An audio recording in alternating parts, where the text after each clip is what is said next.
Hello, everybody. They don't want to look at me. Okay, where we We'll going? give everybody a minute to get signed in. Hope everybody's having a great Monday. We have like 1 foot of visibility here. It's raining and foggy and nasty. But I've got bright colors to use for today's video. What we're going to do is we're going to use the 54 cylinder and we're going to set it up for a 1x1 rib with a 36 ribber dial. So this is great for all the people out there that have the 5436 with a 36 or 5472 with a 36 ribber dial. I'm using this old machine that's badged Laguerre, but it's more like a Creelman money maker. Now, is anybody there? No, nobody's there? Okay. What time is it? It's 5:01. We got one person now. Now we have one person. Okay. 3. 3? Okay. Hope you're just signing on. We're going to make the start of ribbing, 1x1 ribbing with a 54 cylinder and a 36 rubber dial. The first thing I'm going to have to do, oh look, that one's not, thank you, Jeff. Oh, I was getting ready to make a big mess, but you guys who know me, no, that's really not a problem for me, isn't it? Okay, so what I have to do is, the first thing I'm going to do is switch to project yarn. I'm going to go until that last needle closes.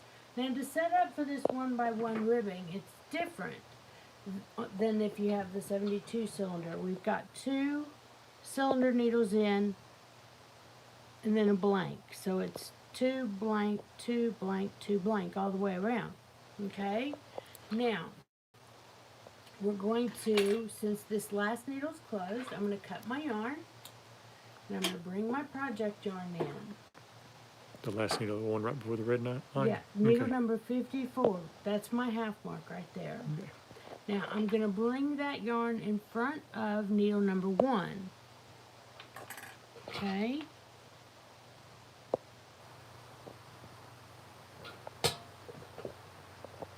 You got 7 now. 7 people now. Guess what?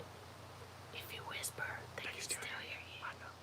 That would be my cute husband doing the video. Okay.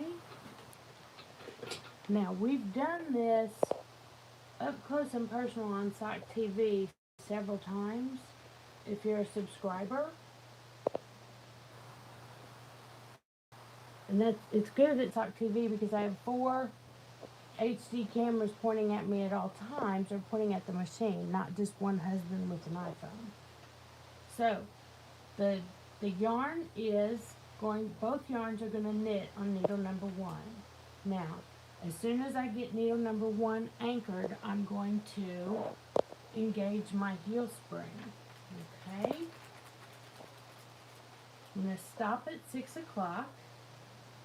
And I'm going to put, I lost my rubber there for a second. I'm going to put my rubber down in the machine. Now, remember the fin and the pin. The fin has to go behind or to the left of the ribber, or of the pin that's in the, yeah, you know what I'm talking about. It has to be able to push, the fin and the pin, the fin has to push up against the pin on the inside. That way the ribber dial doesn't want to advance all the time. If you don't get the fin on the right side, you're going to make a mess that you have to cut out of the machine, and that's no fun. So now, what I'm going to do is I'm going to pick up the bar of the stitch. Now when I do this first one, notice that's needle number 2 is my first ribber needle. Okay? Now I'm taking the ribber needle with the latch open, and I just go fishing, and I get a bar, that first bar of project yarn. This is going to create the selvage edge, and I think you're really going to like the way it looks.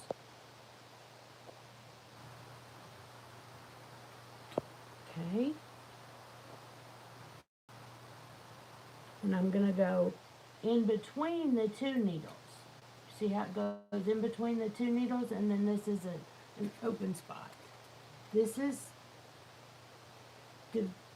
let's see, Sue Vanesky is the one who discovered this method. Lori Taylor says hi. Hey, Lori Taylor.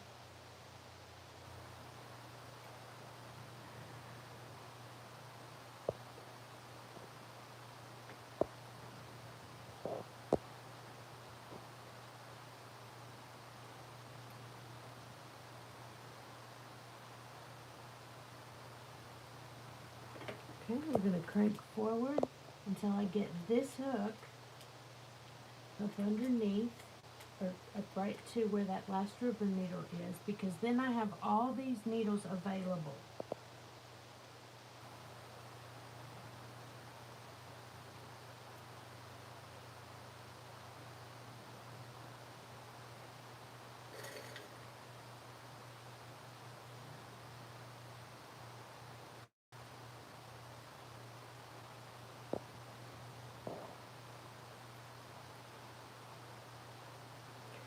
Now, when I put these cylinder needles, or these rubber needles in, I do it with the latch open. But like, for example, that latch popped closed. That's okay, because normally a rubber needle sits there with a closed latch and a stitch on in the hook. Do you have the ribber in the in position? The rubber is in the in position, yes. That was Judy. Hi, Judy. Because these needles are already ribbing over here.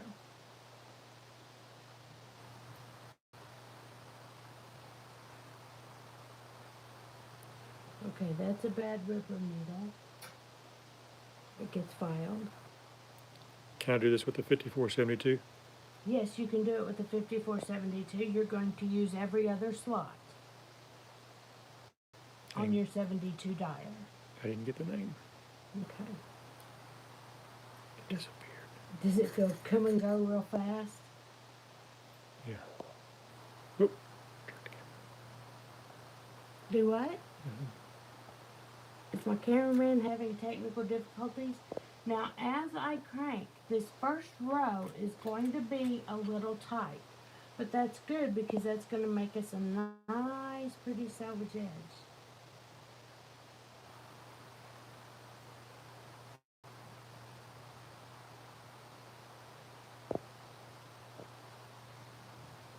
Okay.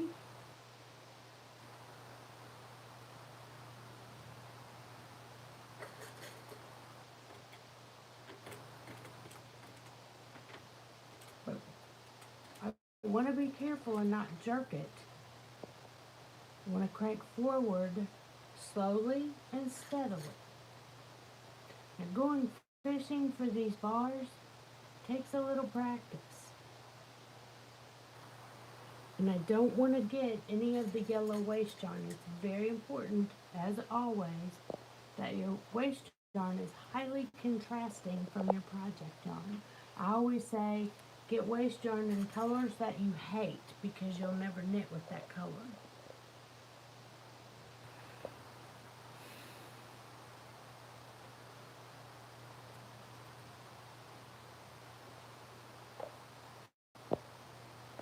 Alright. Now, if I were going to knit this with Lycra, I should have already added that in. But I'm not going to add Lycra in, because I'm just knitting up a sample. Now, as I get around to this first row, see how much easier it became to knit?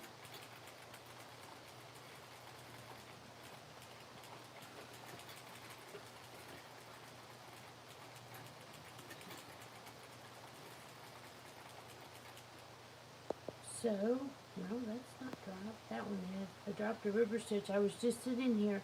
My ribber is always changing, because I'm always teaching people how to use it. There's a dropped ribber stitch right there.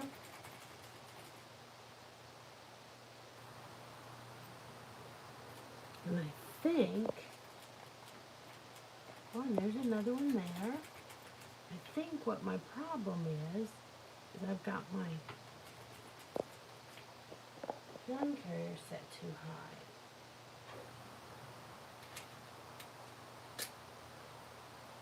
Let's just lower that filler. It's not going to be able to show you what a pretty selvage it's going to make with a bunch of drop stitches, is it? Alright. So, when you drop stitches, the first thing you do is you try to figure out why those stitches are dropped. Now, I should have been knitting slower and making sure that all my latches were opening.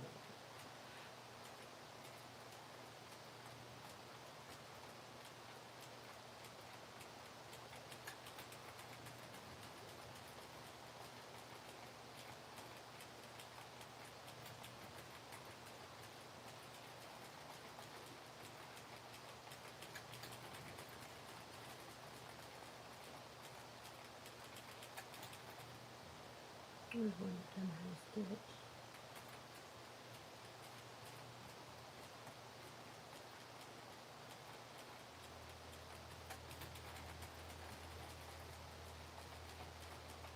So if you want to know if you're going to drop stitches, you have to watch for the latch to open. And you watch for the latch to open before the yarn carrier gets to it. So it's happening, latch open, latch open, latch open, is happening in front of the yarn carrier. I don't want to watch these stitches. They're washed up has-been.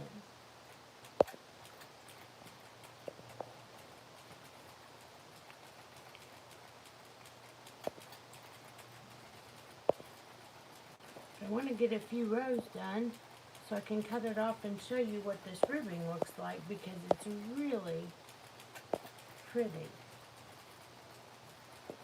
I'm working on making summer socks for the 54 cylinder, on the 54 cylinder. Since the stitches are further apart, my current philosophy is maybe they'll be cooler. You know my life stage. Well, Jeff knows my life stage really well. I'm always hot.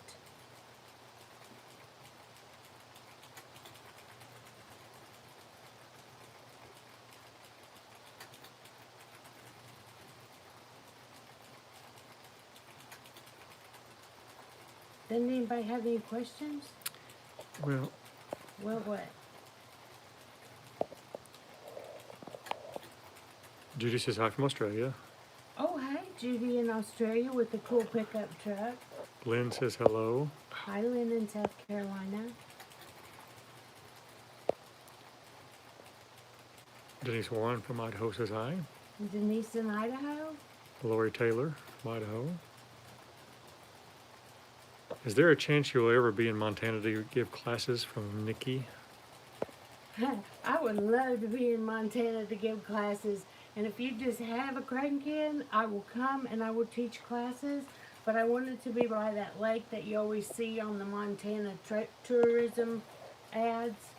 Because I really want to go to that lake in Montana when it's really hot here in Missouri. Like August, July. Well, no, not July. I can't go in July. My husband won't let me. You've left in July before.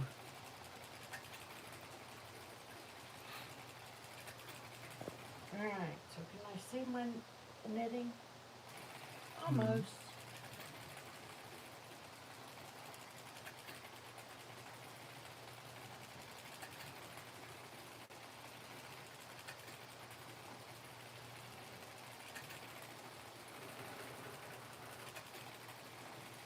Alright, so let's take a look at what we did.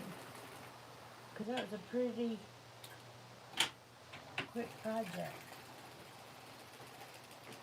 Alright.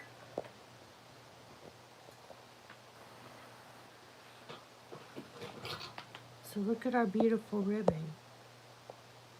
Okay, it looks like a 2x2 rib, but when you turn it on the inside, you can see that it is a true 1x1 rib. That there's a rib stitch in between these two cylinder stitches. It makes a beautiful, beautiful ribbing pattern. Now, let's talk about how to get it off of the waste yarn, because we don't want lacy tops. Now, I know you guys are really good at make-believe, so we're just going to pretend like I didn't drop any stitches, right?